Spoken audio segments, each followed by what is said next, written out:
My name is Gabrielle Oliva, and the public health issue I will be discussing today is the rapid increase in electronic cigarette use in youth and young adults. This is such a prevalent topic in today's society. Every day, I walk around campus and see students vaping or juuling.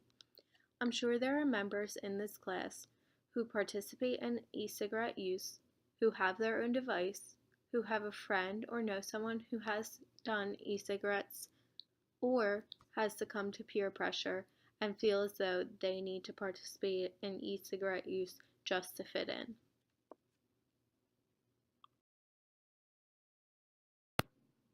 Today's topics will include what e-cigarettes are, the rapid increase of use in youth and young adults who use e-cigarettes, chemicals contained in the e-cigarettes, and the action being taken by the United States to work towards putting an end to this horrible issue. In 2017, there was a 10.2% increase in youth electronic cigarette use, and the young adult electronic cigarette use increased over 5%. In a survey taken at a state university, 29% of 599 students reported prior e-cigarette use, and 14% reported use in the past 30 days. According to the CDC, e-cigarettes are battery-operated devices that produce an aerosol containing nicotine, flavoring, and other chemicals. Nicotine in these devices is extremely harmful to young adults' brains' attention, learning, mood, and impulse control. The CDC also states that e-cigarettes are the most harmful for youth, young adults, and pregnant women. But why are they so harmful? They are causing youth to develop a nicotine tolerance at such a young age, which is leading to a head-high addiction. And now e-cigarettes are becoming a gateway for actual smoking.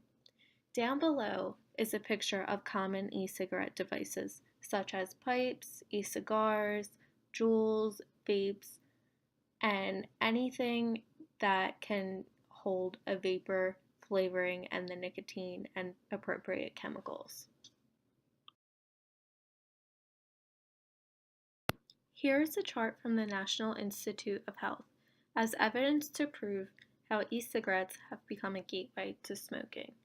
As you can see in the picture, 30.7% of e-cigarette users start smoking within the next 6 months, compared to the 8.1% of non-e-cigarette smokers who start smoking.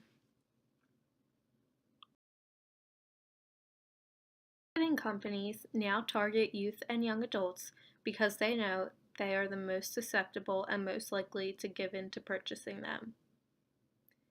As you can see in another chart from the National Institute of Health, 7 in 10 youth and young adults are exposed to ads. They are exposed through retail ads, internet ads, TV and movie, and newspaper and magazines. These companies are promoting their product, which is extremely harmful, so that youth and young adults will view them as a cool thing to do or something to fit in. And now they're purchasing them without even knowing what is in the actual device. E-cigarettes were originally made to help quit smoking, which is why everyone thinks they're okay to use and less harmful. But really, that is not the case. When surveyed by the National Institute of Health, 66% of teens think that the vapor is just flavoring. 13.7% don't even know what is actually in the device. This is because manufacturers don't have to report e-cigarette ingredients, so the users don't actually know what's in them because the labels are misleading.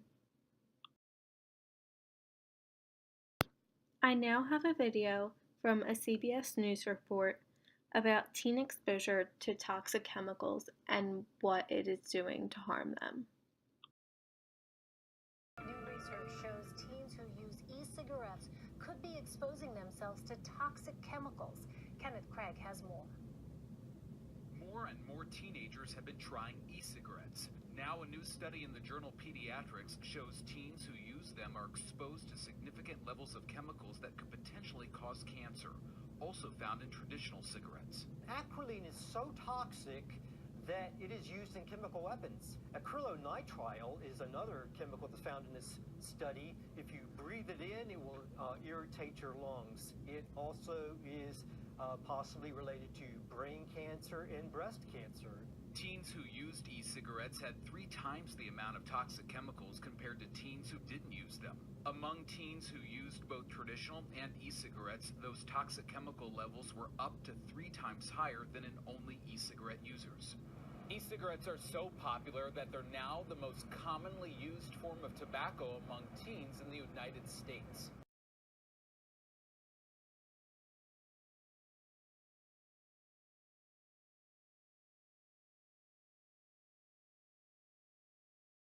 As you can see, this is becoming a serious problem, and it has increased since the CBS News report was filmed. Now society is starting to take action to prevent this issue.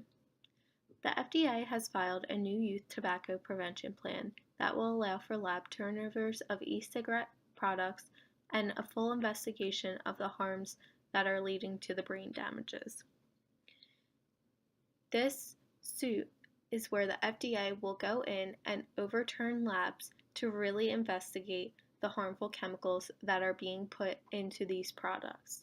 But the American Cancer Society and public health advocates are challenging the FDA in federal court to speed up this process because they believe that the FDA has given too large of a timeline for this. By the time the FDA gets finished with it, it'll be a few years from now. But the American Cancer Society and public health advocates see this issue as such a prevalent harm to our society and to our youth that they want to go in and do it themselves and speed up the FDA and make this stop as soon as possible. They want to put an end to the distribution of these harmful products. And the e-cigarette company that will be affected by this the most is the Juul. Now I know many of these listeners today of the project and presentations, they're probably sitting at home with their Juul, or they're going to go out and see their friends or be at a party and everyone will be passing around the Juul.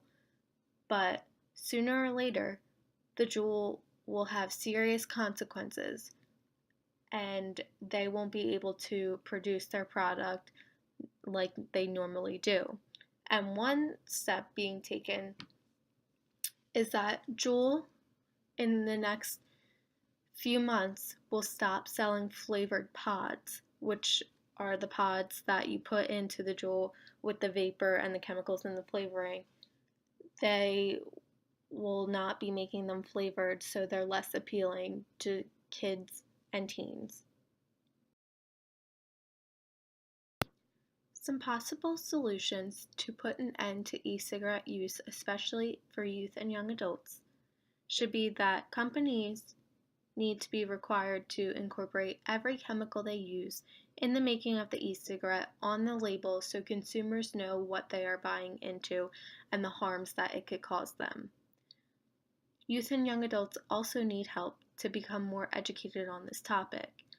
One way is to provide educational courses in middle schools and high schools to ingrain in the fact that tobacco, nicotine, e-cigarettes, regular cigarettes, anything of that area is harmful and can cause severe life-altering diseases. Bouncing off of that, homes, schools, colleges, and universities should start becoming tobacco-free.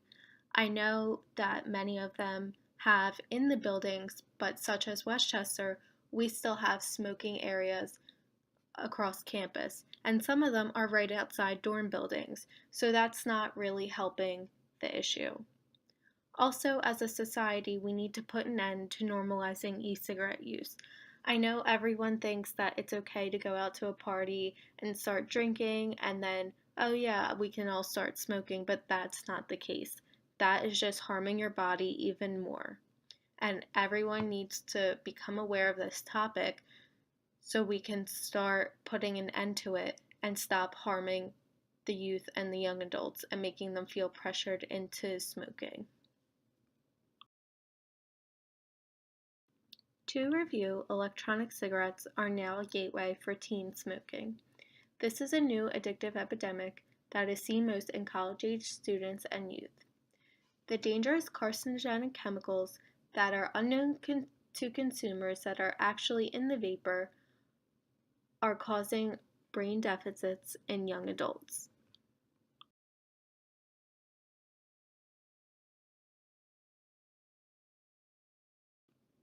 In conclusion, every day more than 3,200 young adults start smoking. 1,300 people die every single day from smoking-related diseases. And smoking can cause 15 types of cancer, and the younger one starts smoking, the higher the increased risk. Thank you for listening to my presentation on this important issue.